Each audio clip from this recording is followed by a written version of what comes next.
രാവിലെ ഞാൻ എണീറ്റ് വരുന്നതെന്ന് പറഞ്ഞാൽ ഞാൻ അടുക്കളയിലോട്ട് വന്നിട്ട് ഒരു ചായയൊക്കെ ഇട്ട് കുടിച്ചിട്ട് നമുക്ക് എന്തെങ്കിലും കഴിക്കാമെന്ന് വെച്ച് ഇങ്ങനെ ഇരിക്കുകയാണ്. അപ്പോൾ നമ്മൾ ഹോസ്റ്റലിലാണ്, ഇതുപോലൊരു ഹോസ്റ്റലിലേക്ക് നമ്മളിങ്ങനെ ഉണ്ടാക്കി കഴിക്കാൻ നമുക്ക് തന്നെ ലാഭമാണ്. അപ്പോൾ നമ്മൾ രാവിലെ ഇടിയപ്പം കാര്യങ്ങളൊക്കെ നമ്മൾ ഇടിയപ്പം ഗ്രീൻ പീസ് കറി നമ്മൾ സെറ്റാക്കിയിട്ട് നമ്മൾ കഴിക്കാനായിട്ട് പോവുകയാണ് കേട്ടോ മച്ചാന്മാരെ. നമ്മളുണ്ടാക്കുന്നത് തന്നെ ഇത് നല്ല സൂപ്പറായിരിക്കും. നമ്മൾ കുക്ക് ചെയ്യുന്നത് പോലെ തന്നെ ഇതെല്ലാം കിട്ടില്ല സാധനമാണ് കേട്ടോ മച്ചാന്മാരെ. ഇത് നിങ്ങളുടെ അനുഭവം നിങ്ങളൊന്ന് താഴെ കമൻറ്റ് ചെയ്തൊക്കെ മറക്കരുത് കേട്ടോ. ഇതുപോലെ നിങ്ങൾക്ക് എന്തെങ്കിലും അനുഭവം ഉണ്ടായിട്ടുണ്ടെങ്കിൽ ഹോസ്റ്റലിൽ നിങ്ങൾ ഫുഡ് ഉണ്ടാക്കി വെച്ചിട്ടുണ്ടെങ്കിൽ താഴെ കമൻറ്റ് ചെയ്യുക.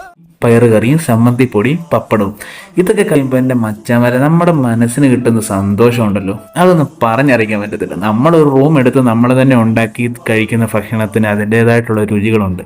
നമ്മളൊരു 4-5 പേരൊക്കെ കൂടി നമ്മൾ ഫുഡൊക്കെ ഉണ്ടാക്കി കഴിച്ച് കഴിയുമ്പോൾ ഉണ്ടല്ലോ അതിൻ്റെ ടേസ്റ്റ് വേറെ ലെവലാണ് മച്ചാന്മാർ. ഒന്നും പറയില്ല, മനസ്സും നന്നാവും, ശരീരത്തിന് കിട്ടാനുള്ള എല്ലാം കിട്ടുകയും ചെയ്യും. അങ്ങനെ കുറേ കൂട്ടുകാരന്മാരുണ്ടെങ്കിൽ നൈസായിരിക്കും. നമ്മൾ ഫുഡൊക്കെ പ്രിപ്പയർ ചെയ്ത് അവരുടെ കൂടെ തിരിഞ്ഞ് സംസാരിച്ച് ഒരു കാര്യങ്ങളൊക്കെ പറഞ്ഞ് നമ്മുടെ വയറ് നിറയുന്നത് പോലും നമ്മൾ അറിയത്തില്ല. അതുപോലെ തന്നെ നിങ്ങൾക്ക് അടുത്ത വീഡിയോ ആയിട്ട് ഞാൻ വരുന്നുണ്ട്. Tata bye bye. സബ്സ്ക്രൈബ് ചെയ്യാൻ മറക്കരുത്.